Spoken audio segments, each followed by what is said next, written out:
Imagine a war that raged for 27 years, claimed 500,000 lives, and displaced millions more.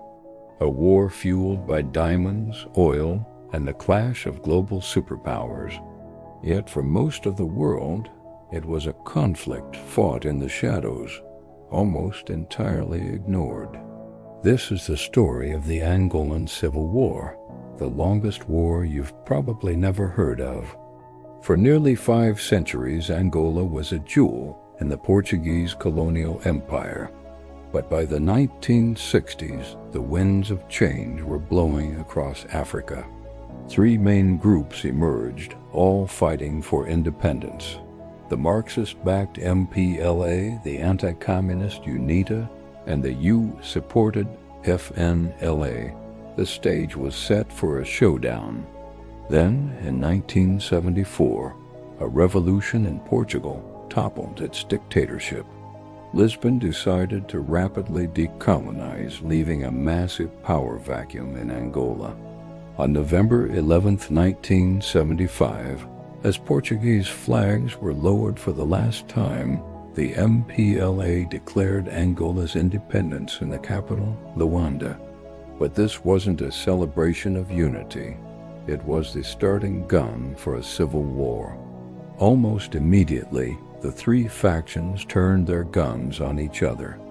The MPLA held Luanda, while UNITA and the FNLA launched attacks from the south and north.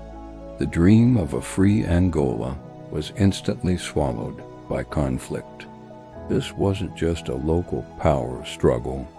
It quickly became a proxy war for the Cold War's biggest players.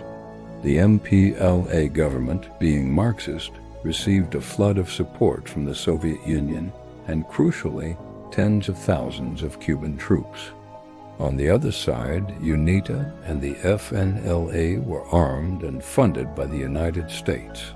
Neighboring Zaire, and most significantly, apartheid-era South Africa, which invaded from the south to crush the MPLA and protect its own racist regime. Angola had become the central battleground for the Cold War in Africa. The conflict reached its terrifying peak between 1987 and 1988 at the Battle of Cuito Cuanavale.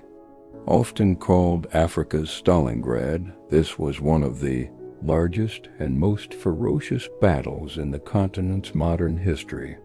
On one side, the MPLA and their Cuban allies.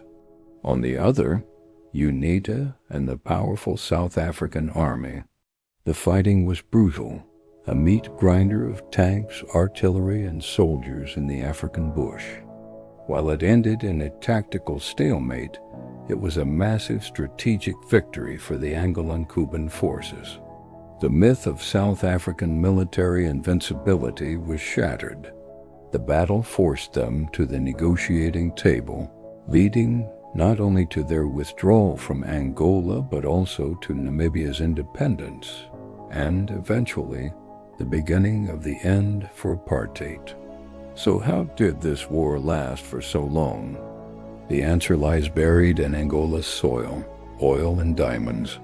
The MPLA government controlled the lucrative offshore oil fields, ironically working with Western companies like Chevron to fund their war machine. Meanwhile, Jonas Savimbi's UNITA controlled the diamond-rich interior, smuggling what became known as blood diamonds to buy weapons and supplies. This deadly trade made the war self-sustaining. The country's immense wealth wasn't used for schools or hospitals, but to purchase more bullets and tanks, trapping Angola in a vicious cycle of violence. In 1979, Angola's first president, Agostinho Neto, died and was succeeded by José Eduardo dos Santos. Dos Santos would rule for the next 38 years. While he gradually steered the MPLA away from strict Marxism, the war raged on. His rival, UNITA's Jonas Savimbi, became one of Africa, Angola's most infamous warlords, a charismatic but ruthless leader who was alternately praised as a freedom fighter by the West and condemned for his brutality. As the Cold War thawed, a flicker of hope emerged. In 1991, the Bices Accords, brokered by the U.S., the Soviet Union, and Portugal, promised a ceasefire and a democratic future. In 1992, Angola held its first ever multi-party elections. The world watched, hoping for peace. The MPLA won, but Savimbi refused to accept the results. Claiming fraud, he plunged the country back into war.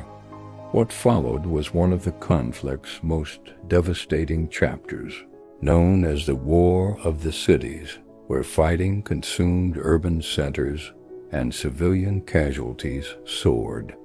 The 1990s were a nightmare for the Angolan people. The world, now preoccupied with conflicts in the Balkans and elsewhere, largely turned a blind eye. Entire towns were reduced to rubble. Millions were forced from their homes, creating a massive humanitarian crisis.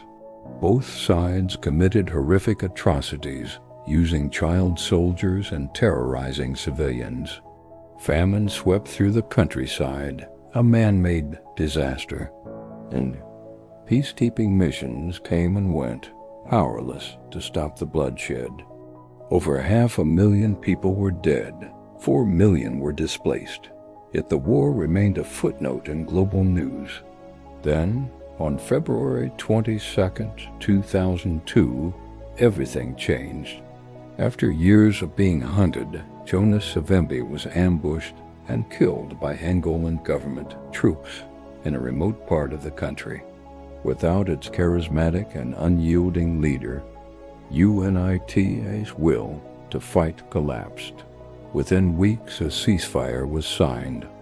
After 27 long, brutal years, the war was finally over.